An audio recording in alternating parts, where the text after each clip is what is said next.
இப்ப நடந்து கொண்டிருக்கிற இந்த போர்ல நடக்கக்கூடாத ஒரு சம்பவம் இன்னைக்கு நடந்திருக்கு. ஆனா இது நடக்கும்னு சொல்லி கடந்த ஒரு சில நாட்களாவே எதிர்பார்க்கப்பட்டிருந்தது, எதிர்வு கூறப்பட்டிருந்தது. ஏமன்ல இருக்கிற ஹூத்தி இயக்கம் ஈரானுக்கு சார்பான ஒரு அமைப்பு. இந்த போர்ல நாங்க களமிறங்க முடியும்னு சொல்லி எச்சரிக்கை விடுத்திருந்தது. அப்படி விடுக்கப்பட்ட எச்சரிக்கையை உறுதிப்படுத்துற மாதிரி நேரடியா களமிறங்கி இஸ்ரேல் மேல பல்லாயிரம் கிலோமீட்டர்கள் தாண்டி மிசைல் தாக்குதல், வான் தாக்குதல் ஏமன்ல இருந்து நடத்தப்பட்டிருக்கு. இதை முறியடிச்சிருக்கிறோம்ன்றதுதான் இஸ்ரேல் அறிவிச்சிருக்கிற ஒரு விஷயம். இந்த நேரம் போற முடிவுக்கு கொண்டு வர்றது சம்பந்தமான முக்கியமான ஒரு பேச்சுவார்த்தை நாளைக்கு பாகிஸ்தான்ல நடத்தப்பட இருக்கு. அந்த பேச்சுவார்த்தை நடத்தப்பட இருக்கிற பின்புலத்திலையும் மத்திய கிழக்கு நாடுகள் மேல, குறிப்பா சவுதி அரேபியா, குவைத், ஓமான் மேல சில தாக்குதல்களை இன்றைக்கும் ஈரான் நடத்தி இருக்கு. ஐக்கிய அரபு அமீரகத்தில் இருக்கிற துபாயில் இருக்கிற ஏர் டிஃபென்ஸ் சிஸ்டம் முற்று முழுதா அழிக்கப்பட்டிருக்கு என்று சொல்லி ஈரான் அறிவிச்சிருந்தது. அமெரிக்காவால் அனுப்பி வைக்கப்பட்டிருந்த USS ட்ரிப்போலி என்று சொல்லப்படுற போர் கப்பல் போக வேண்டிய இடத்தை போய் சேர்ந்திருக்கு. கிட்டத்தட்ட 5000க்கும் அதிகமான அமெரிக்க படைகள் இருக்கலாம்னு சொல்லி நம்பப்படுது. அந்த கப்பல் போக வேண்டிய இடத்தை போய் சேர்ந்திருக்குன்னு சொல்லி அமெரிக்கா அறிவிச்சிருந்தது. நடந்து கொண்டிருக்கிற போர்ல கடந்த சில மணித்தியாலங்கள்ல பல சம்பவங்கள் பதிவாகி இருக்கு. என்ன நடந்திருக்கு, என்ன நடந்து கொண்டிருக்கு என்றதை விளக்கமா தெளிவா இந்த வீடியோல பார்க்கலாம். இந்த போர் எப்படியெல்லாம் விரிவடைஞ்சு போய்கொண்டிருக்கின்றதுக்கான ஒரு உதாரணம் தான் ஏமன்ல இருக்கிற ஹூத்தி இயக்கம் நேரடியாக களமிறங்கி பல்லாயிரம் கிலோமீட்டர்கள் தாண்டி ஏமன்ல இருந்து சவுதி அரேபியாவையும் தாண்டி இஸ்ரேல் மேல ஒரு வான் தாக்குதல் முயற்சி நடத்தப்பட்டிருக்கிறது. குரூஸ் மிசைல்கள் பயன்படுத்தப்பட்டு 2 சந்தர்ப்பங்களில் இன்றைக்கு இஸ்ரேல் மேல தாக்குதல் நடத்தப்பட்டிருக்கு. ஆனால் இந்த தகவல் முதல்ல கிடைச்சிருந்தது, அதை முறியடிச்சிருக்கிறோம் சொல்லி இஸ்ரேல் அறிவிச்சிருந்தது. இந்த போர் ஆரம்பிச்ச சந்தர்ப்பத்தில் இஸ்ரேலுக்கும் ஈரானுக்கும் இடையில போர் நடந்தது. அதுக்கு பிறகு அமெரிக்கா நேரடியாக தலையிட்டதுக்கு பிறகு அமெரிக்காவினுடைய தளங்கள் மத்திய கிழக்கு நாடுகள் மேல இருக்கு. அமெரிக்காவுக்கும் இஸ்ரேலுக்கும் இந்த நாடுகள் எல்லாம் உதவி செய்து கொண்டிருக்கு. இதனால அந்த நாடுகள் மேலேயும் நாங்கள் தாக்குதல் நடத்துறோம்னு சொல்லி ஈரான் மத்திய கிழக்கு நாடுகள் மேல, கல்ஃப் கண்ட்ரிஸ் மேல தாக்குதல் நடத்துறதுக்கு ஆரம்பிச்சிருந்தது. ஒரு கட்டமா அது விரிவடையுது. அதுக்கு பிறகு ஈரானுக்கு சார்பா லெபனானுக்குள்ள இருக்கிற ஹெஸ்புல்லா இயக்கம் நாங்களும் இந்த போர்ல களமிறங்குறோம், இஸ்ரேல் மேல நாங்களும் தாக்குதலை நடத்த போறோம் சொல்லி அறிவிச்சு தாக்குதல், வான் தாக்குதல் ஆரம்பிக்கப்பட்டிருந்தது. தொடர்ச்சியா இரவு பகலா எல்லை பிரதேசங்கள்ல தொடர்ச்சியான மோதல் இஸ்ரேலுக்கும் லெபனான் ஹெஸ்புல்லா இயக்கத்துக்கும் இடையில நடந்து கொண்டிருக்கு. இதை சமாளிக்கிறதுக்காக இப்ப ஏற்கனவே ஈரானோட போராடி கொண்டிருந்த இஸ்ரேல் லெபனான்ல இருக்கிற ஹெஸ்புல்லா இயக்கத்தை எதிர்கொள்றதுக்கான முயற்சி என்ற அடிப்படையில் தரை தாக்குதல் அங்கேயும் ஆரம்பிச்சிருந்தது. அங்க ஒரு நில ஆக்கிரமிப்பு நடந்து வருது என்ற குற்றச்சாட்டும் இருக்கு. அந்த பக்கம் ஒரு போர் நடக்குது. லெபனான் ஹிஸ்புல்லா இயக்கத்துக்கும் இஸ்ரேலுக்கும் இடையில ஒரு போர் நடக்குது. இஸ்ரேலுக்கும் ஈரானுக்கும் இடையில ஒரு போர் நடக்குது. ஈரான் மத்திய கிழக்கு நாடுகள் மேல தாக்குதல் நடத்தி கொண்டிருக்கு. இன்னும் ஒரு பக்கம் ஏமன்ல இருக்கிற ஹூத்தி இயக்கம் ஈரானுக்கு சார்பா நாங்க களமிறங்க முடியும், இதுக்கு மேலேயும் பொறுமையா பார்த்து கொண்டிருக்க முடியாது, இஸ்ரேலும் அமெரிக்காவும் சேர்ந்து எல்லா நாடுகளும் சேர்ந்து ஈரான் அடிச்சு கொண்டிருக்கு, இதனால நாங்க ஈரானுக்கு சார்பா களமிறங்க முடியும்னு சொல்லி ஏற்கனவே ஈரான் ஆதரவோட இயங்கி கொண்டிருக்கிற ஹூத்தி இயக்கம் அறிவிச்சிருந்தது. அந்த அறிவிப்பை உறுதிப்படுத்துற மாதிரியான ஒரு சம்பவமா இன்றைக்கு 2 மிசைல் தாக்குதல்களை இஸ்ரேல் மேல ஹூத்தி இயக்கம் நடத்தி இருக்கு. இந்த மிசைல் தாக்குதல்களையும் தாண்டி அது முறியடிக்கப்பட்டிருக்குன்னு சொல்லி அறிவிக்கப்பட்டிருந்தாலும் எதிர்வர போற நாட்கள்லையும் இந்த மாதிரியான தாக்குதல் தொடரும் சொல்லி எதிர்பார்க்கப்பட்டாலும் ஒரு தாக்குதல் முயற்சி என்றதையும் தாண்டி கப்பல் போக்குவரத்து பாதிக்கப்படுமான்றதுதான் சர்வதேச ஊடகங்கள்ல பேசுபொருளா மாறி இருக்கிற ஒரு விஷயம். என்று சொன்ன ஏற்கனவே ஹோமஸ் நீரிண பிரதேசம் மூடப்பட்டிருக்கு. இப்ப செங்கடலோட சம்பந்தப்பட்டிருக்கிற ஏமனுக்கு பக்கத்தில் இருக்கிற நீரணையும் மூடப்படும் இருந்தா ஒட்டுமொத்த உலக பொருளாதாரமே முடங்குற மாதிரி, கப்பல் போக்குவரத்து முடங்குற மாதிரியான ஒரு தாக்கத்தை இது ஏற்படுத்த முடியும் என்ற மாதிரி தான் எல்லா ஊடகங்களும் இன்னைக்கு காட்சி கொண்டிருக்கிற ஒரு முக்கியமான விஷயமா இது மாறி இருக்கு. இதுக்கு முதல்லையும் ஏமன் ஹூத்தி இயக்கம் செங்கடல் பிரதேசத்தில் சில தாக்குதல் சம்பவங்களை நடத்தி இருந்தது. காசாவுக்கு சார்பான தாக்குதல் முயற்சிகள் முன்னெடுக்கப்பட்டிருந்தது. அதே மாதிரியான தாக்குதல் முயற்சிகள் திரும்ப முன்னெடுக்கப்படுமா இருந்தால், ஏற்கனவே ஹோமோஸ் நீரிணையும் மூடப்பட்டிருக்கு, இந்த பிரதேசமும் மூடப்படுமா இருந்தால் பொருட்களினுடைய விலைகள் அதிகரிக்கலாம், எரிபொருள் விலைகள் கூடும், அதுக்கு பிறகு வாழ்க்கைச்சும் அதிகரிக்கும், பொருட்களினுடைய விலைகள் கூடும். இதை ஒட்டுமொத்த உலகமும் எப்படி எதிர்கொள்ள போகுது என்ற ஒரு பெரிய விஷயம் இன்றைய நாட்களில் பேசுபொருளா மாறி இருக்கு. ஏமன் ஹூத்தி இயக்கம் சொல்லப்படுற அமைப்பு பெரிய அளவான தாக்குதலை நடத்த முடியாது, அமெரிக்காவால் இதை சமாளிக்க முடியும், இஸ்ரேல் இந்த தாக்குதல்லாம் முறியடிச்சிருக்குன்னு சொன்னாலும் கூட செங்கடல்ல பயணம் செய்யற கப்பல்கள் இலக்கு வைக்கப்பட்டு தாக்குதல் நடத்தப்படுமா இருந்தா அது எல்லாரையும் நேரடியாக மறைமுகமா பாதிக்கிற மாதிரியான ஒரு விஷயமா சில நேரங்களில் மாற முடியும். அதுவும் ஒரு ஆப்ஷனா எங்களுக்கு இருக்குன்னு சொல்லி ஹூத்தி இயக்கம் இன்னைக்கு அறிவிச்சிருந்தது.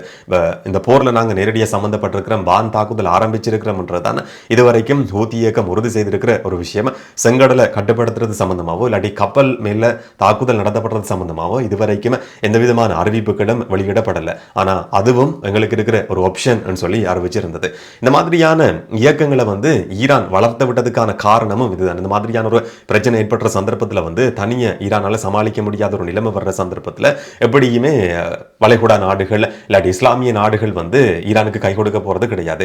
போட்டி காரணம், அதுக்கு பின்னால் இருக்கிற மத பிரிவுகள் சம்பந்தப்பட்டிருக்கிற பிரச்சனையும் காரணம்.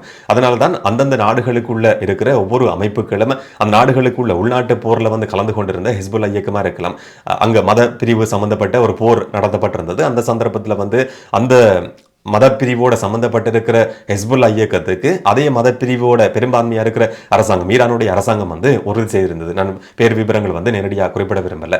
அதே மாதிரி தான் ஹூத்தி இயக்கமும் வந்து அதே மதப்பிரிவை பின்பற்றுற ஒரு தரப்பு. இதனால ஈரானுடைய ஆதரவு தொடர்ச்சியாக கிடைச்சு கொண்டிருந்தது.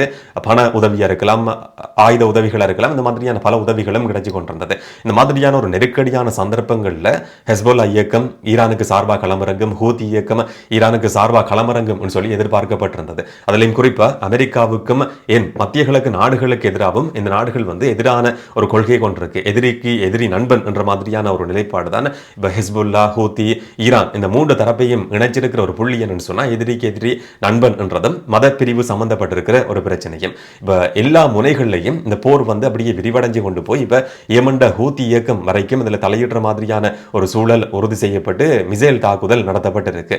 சவுதி அரேபியாவை தாண்டி பல்லாயிரம் கிலோமீட்டர்கள் தாண்டி இஸ்ரேல் மேல இந்த மாதிரியான தாக்குதல் முயற்சி முன்னெடுக்கப்பட்டிருக்கு.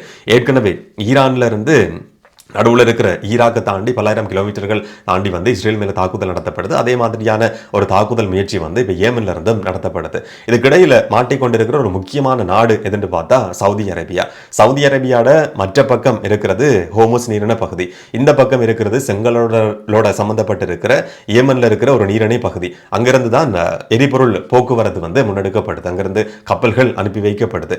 ஏற்கனவே ஹோமோஸ் நீரிணை மூடப்பட்டதுக்கு பிறகு சவுதி அரேபியா பைப்லைன் மூலமா மில்லியன் கணக்கான வரல் மசகண்ணையை வந்து இந்த பக்கமாக கொண்டு வந்து செங்கடல் மூலமா ஏற்றுமதி செய்யறதுக்கான முயற்சி முன்னெடுக்கப்பட்டிருந்தது. இப்போ சவுதி அரேபியாவுக்கு ஏற்பட்டிருக்கிற ஒரு மிகப்பெரிய தலையீடு என்னன்னு சொன்னா இதை எப்படி சமாளிக்கிறது? ஏமண்ட ஹூத்தி இயக்கம் இந்த பக்கம், அந்த பக்கம் ஈரான் ஹோமோஸ் நிர்ணய கட்டுப்பாட்டுக்குள்ள வச்சிருக்கு. எந்த பக்கமும் தலை தூக்க முடியாத ஒரு நெருக்கடியான நிலைமை வந்து இப்போ சவுதி அரேபியாவுக்கு உருவாகி இருக்கு.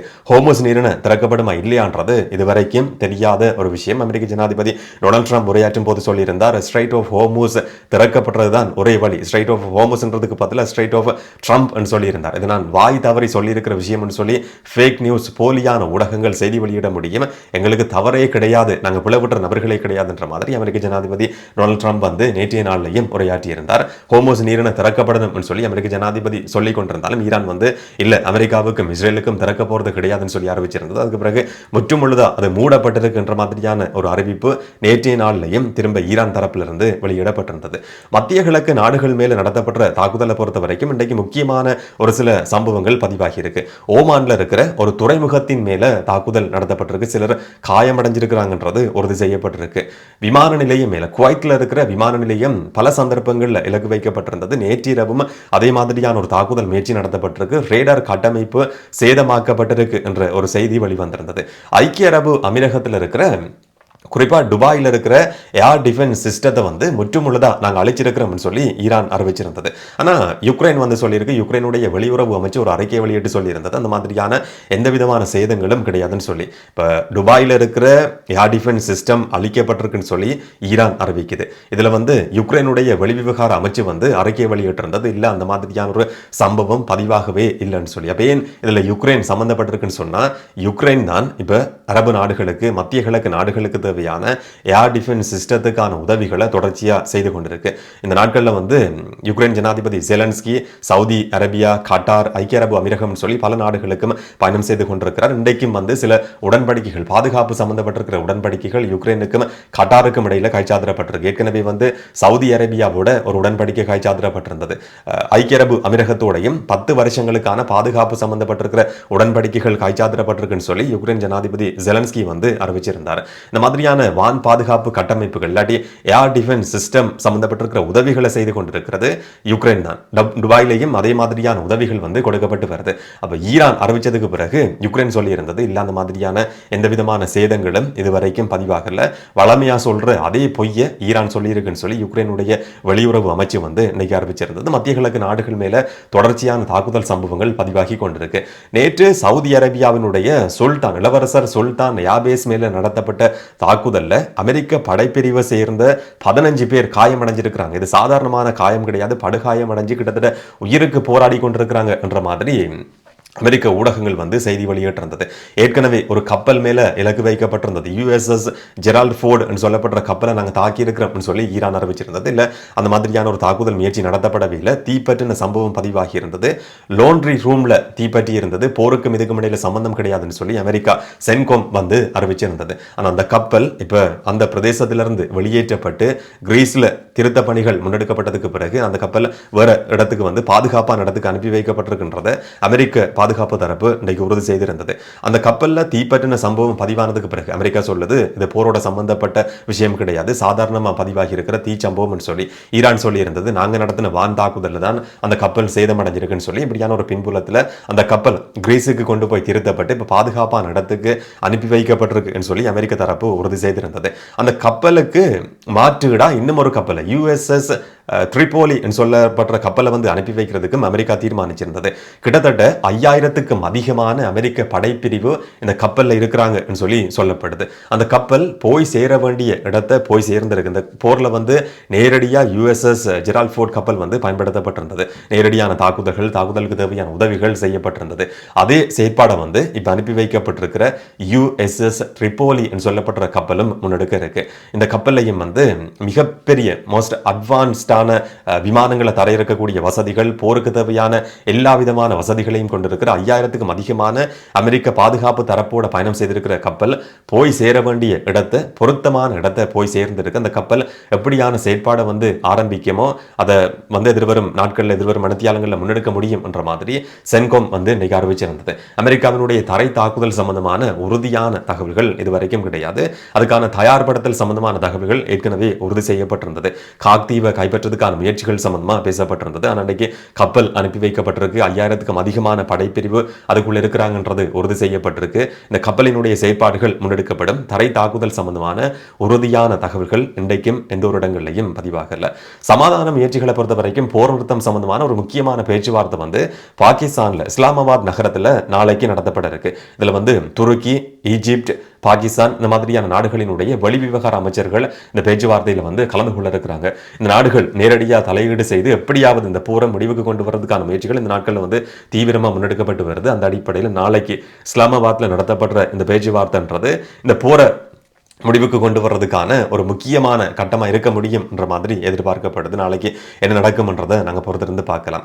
பாகிஸ்தானுடைய பிரைம் மினிஸ்டருக்கும் ஈரானுடைய ஜனாதிபதி மசூத் பெசஸ்கியனுக்கு இடையிலேயும் ஒரு முக்கியமான பேச்சுவார்த்தை இன்னைக்கு நடத்தப்பட்டிருக்கு. கிட்டத்தட்ட ஒரு மணித்தியாலத்துக்கும் அதிகமா 2 பேரும் போன்ல கதைச்சிருக்கிறாங்கன்னு சொல்லி பாகிஸ்தானுடைய பிரைம் மினிஸ்டர் இன்னைக்கு குறிப்பிட்டிருந்தார். இந்த போரை முடிவுக்கு கொண்டு வரது சம்பந்தமாகவும் அமெரிக்கா பாகிஸ்தானுக்கு கொடுத்திருக்கிற சில பாயிண்ட்ஸ் சம்பந்தமாகவும் இதுல வந்து அதிகம் பேசப்பட்டிருக்கு என்ற மாதிரி இன்னைக்கு செய்திகள் வெளிவந்திருந்தது. ஈரான் வந்து ஏற்கனவே அதை நிராகரிச்சிருந்தாலும் இந்த மாதிரியான சில போர் நிறுத்தம் சம்பந்தப்பட்டிருக்கிற முயற்சிகள் தொடர்ச்சியா முன்னெடுக்கப்பட்டு வருது. மத்திய கிழக்கு நாடுகளுக்கு ஈரானுடைய ஜனாதிபதி பெசஸ்கியன் வந்து திரும்பவும் ஒரு எச்சரிக்கை விடுத்திருக்கிறார்.